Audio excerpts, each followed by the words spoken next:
This week in Grace's Girls Club, we're taking a dive into a STEM field that we haven't explored a lot into. I want you to meet Lauren. Lauren, welcome to Grace's Girls Club. We are so glad that you're here. Thank you for joining.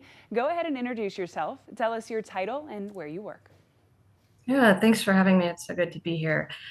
So my name is Lauren Fenley, and I own Narwhal PMC, and we specialize in helping businesses achieve program success through risk management. And risk management is a pretty interesting field. There's a lot, obviously, that goes into it, assessing all of that risk, but it also uses a lot of components of STEM. Walk me through the day-to-day of your job as the risk component.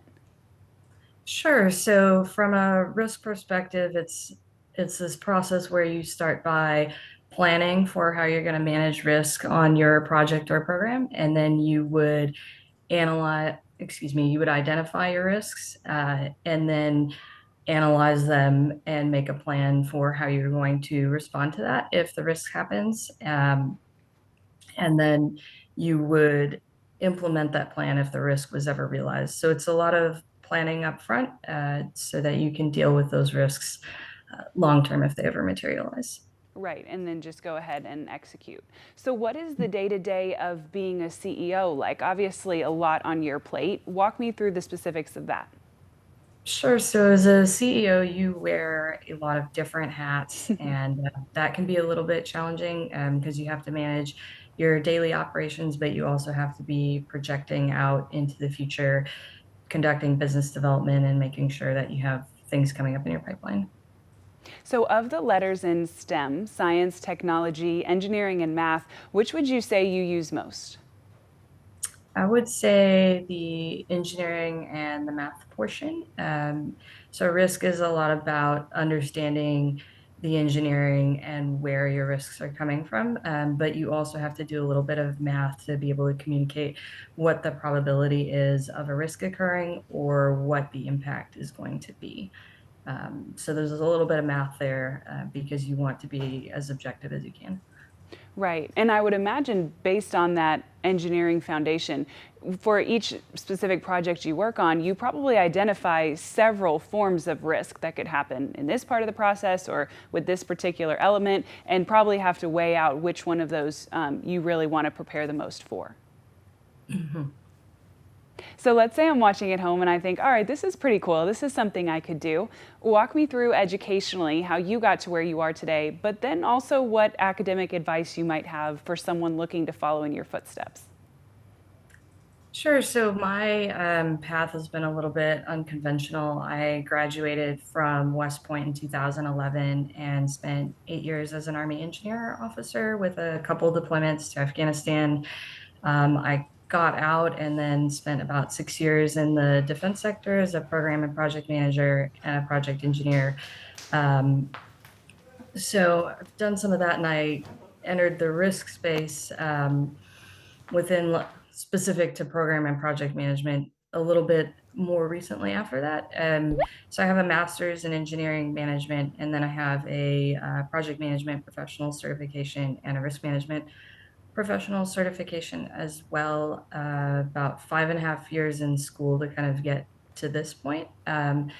Academically, I would say it's not really an entry level field. It's something that you really want to have a good background in engineering and then also project management so that you understand where risks are coming from and how it all fits into the project process. Absolutely. Absolutely. Definitely something that you grow into, not just jump right into. Mhm.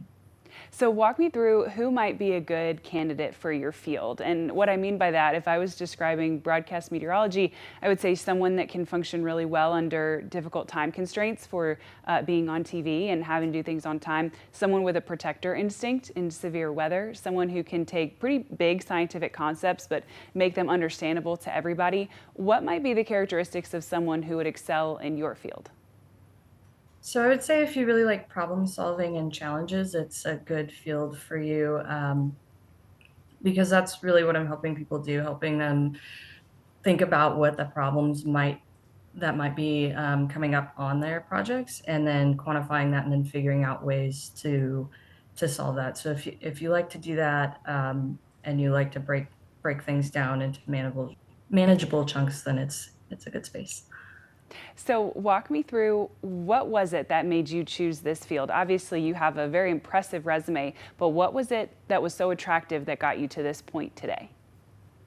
So I really like problem solving. I like bringing order to chaos, kind of herding cats, and there's a lot of that. And because you have to go and talk to different people who are subject matter experts and ask them, hey, so if from your perspective, what could go wrong or go wrong, and how are you going to, prevent that or help mitigate the impact? So I like being able to talk to people about that and help bring those kind of spidey senses, or I've got a bad feeling about this, into some hard numbers.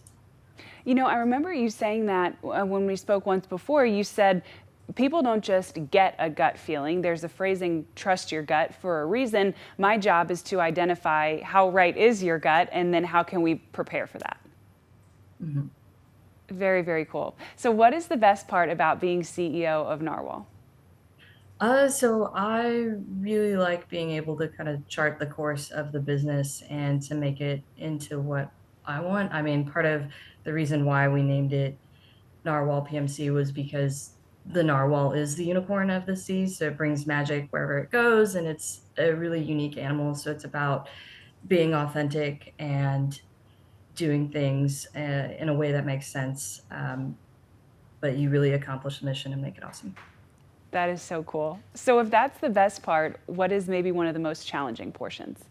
For me as an introvert, it's really doing the business development and networking piece. I really like talking to people and listening to them and learning from them, but it does take more energy for me than it does for some other folks. So that's a growth area for me. And here you are being interviewed on TV, about Yes. to see 1.5 million of your Yeah. closest friends. Yes, right. So hopefully that's a little bit inspirational for people who are introverted, such as myself, that you can definitely work up to it. There you go. I love it. I love it. And that actually segues perfectly into my last question. If you had a message to young girls or young students in general who wanted to join the STEM workforce, what would your message to them be? Uh, just do it. Um, I wouldn't like, people are gonna say it's hard, and it is, but the a lot of the best things in life are hard, right? So stick with it, form a good network of people around you. You really need those mentors, and when you do well, celebrate it, because no one's gonna celebrate it for you. Um, I, I think as women and girls, we think that our hard work's going to show for itself, and to a certain extent, it does. Um, but something that I wish I had known earlier is you really have to focus on growing your network as well. So that's something I would advise them to do. I could not agree more. That is so true. I had a mentor when I was in college that said, no one else is going to toot your horn. You have to toot it for yourself. And I completely agree with what you said. Well, thank you so much for being here, Lauren. Welcome officially to Grace's Girls Club. Thank you for having me.